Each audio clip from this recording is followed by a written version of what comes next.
This video was created for educational purposes only. On November 13, 2022, in the early hours of the morning, 4 students from the University of Idaho were brutally attacked. The attack ultimately resulted in death for all 4 students that shared the rental home that was located close to campus. 2 female victims, Madison Mogan and Xana Kernodle, lived in the home, while Kaylee Goncalves recently moved out of the house but returned to the home to attend a nearby party.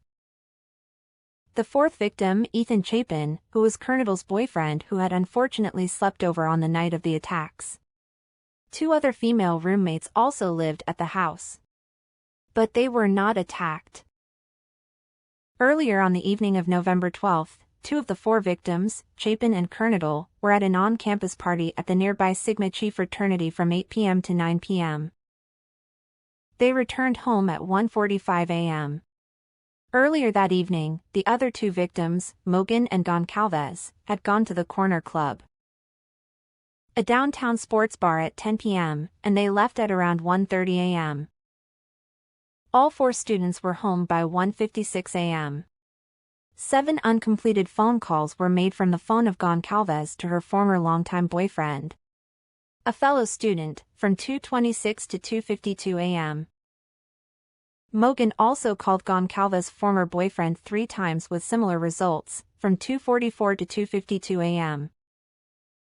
These calls were investigated, with the police concluding they did not believe the recipient of those missed calls was involved in the crime. Kernodle received a DoorDash order around 4 a.m. The 2 surviving roommates made it home by 1 a.m. Original reports stated both surviving roommates were in their beds on the ground floor at the time of the slayings. They were not attacked or held hostage, and that neither woke up during the commotion. However, one surviving roommate was sleeping on the 2nd floor, the same floor as Kernodle and Chapin, before she was awoken by what sounded like Goncalves and her dog. She later heard a roommate saying something like, "There's someone here." The roommate believed this was said by Goncalves, although investigators also believe this might have been Kernodle speaking, as a forensic download of her cell phone showed that she was on the app TikTok at 4:12 a.m. The surviving roommate opened her door twice, within a short span of time, and the 2nd time, she heard what sounded like crying that was coming from Kernodle's room, and a male voice saying, "It's okay, I'm going to help you."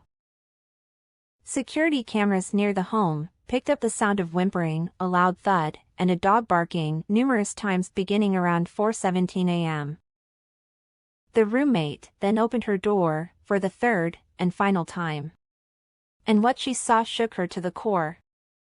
She saw a black figure with a black mask that covered his mouth and nose, and he was walking right towards her. But to her complete shock, the man walked right past her and used the sliding glass door to exit the home. It is unknown whether the man saw her. Scared, confused, and unaware of what just took place in the room down the hall, she wasn't sure if she should go back to bed or call the police. So instead, the roommate stood in a frozen shock phase and then locked herself in her room.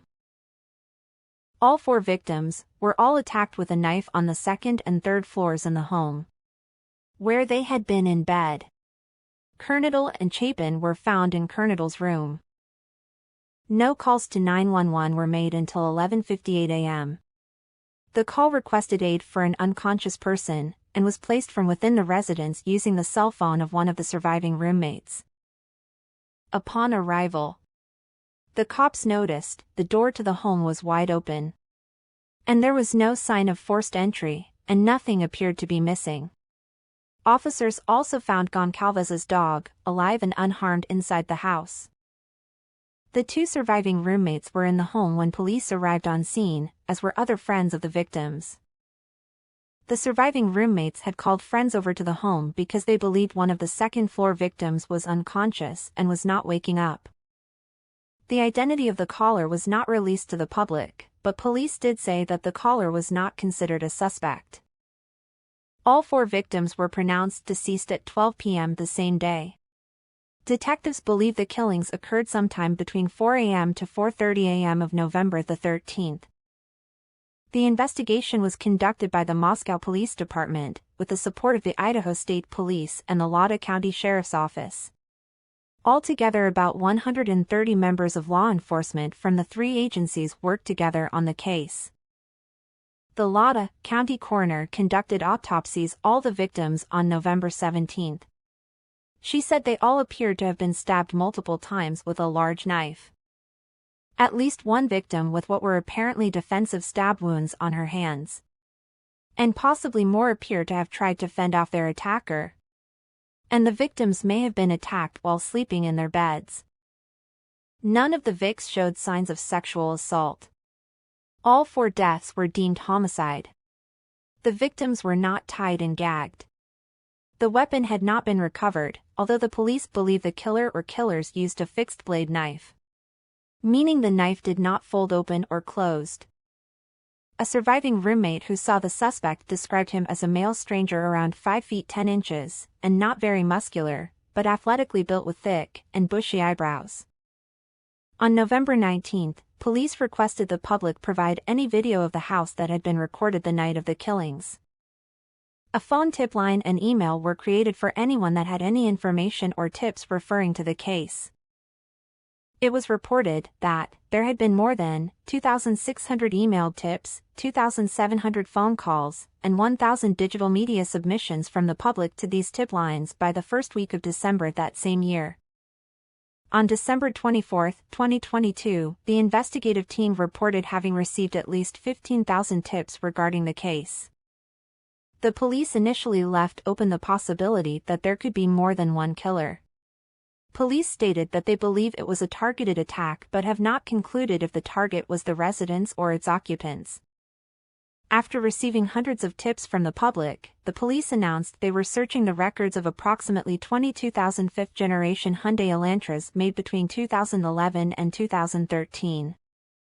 A camera in the area captured a video of an Elantra around the time of the murders, which investigators noticed had made multiple passes along the same route near the residence.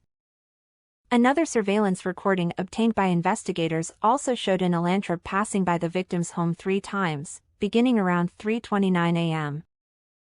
At 4:04 a.m., the Elantra returned to the home for a 4th and final time.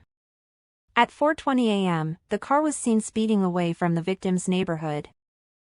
Investigators traced the ownership of this car to a local individual, Bryan Kohberger, who drove it with his father to the Pocono Mountains of Pennsylvania for the holidays.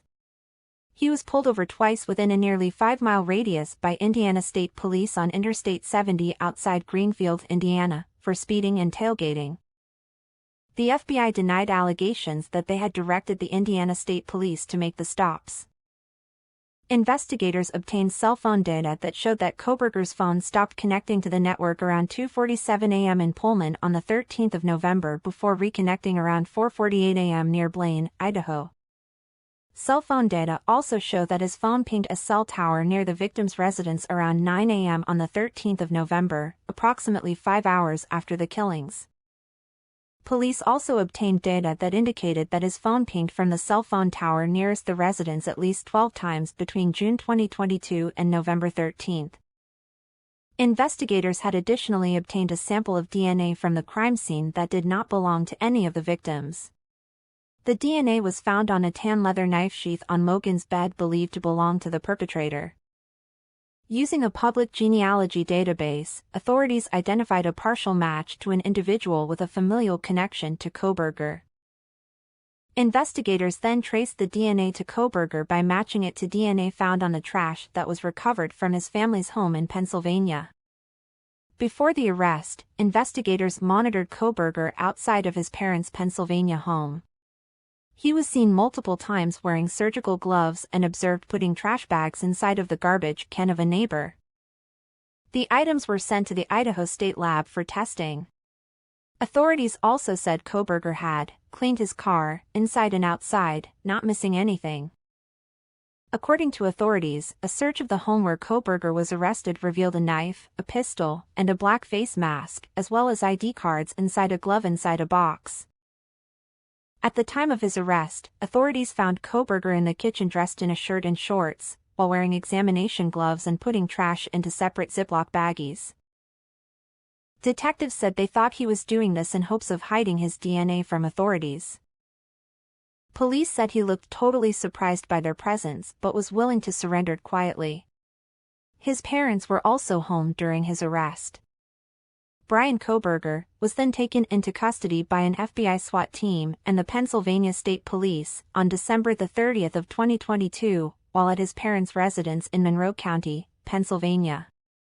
Kohberger was born on November 21, 1994, in Albrightsville, Pennsylvania.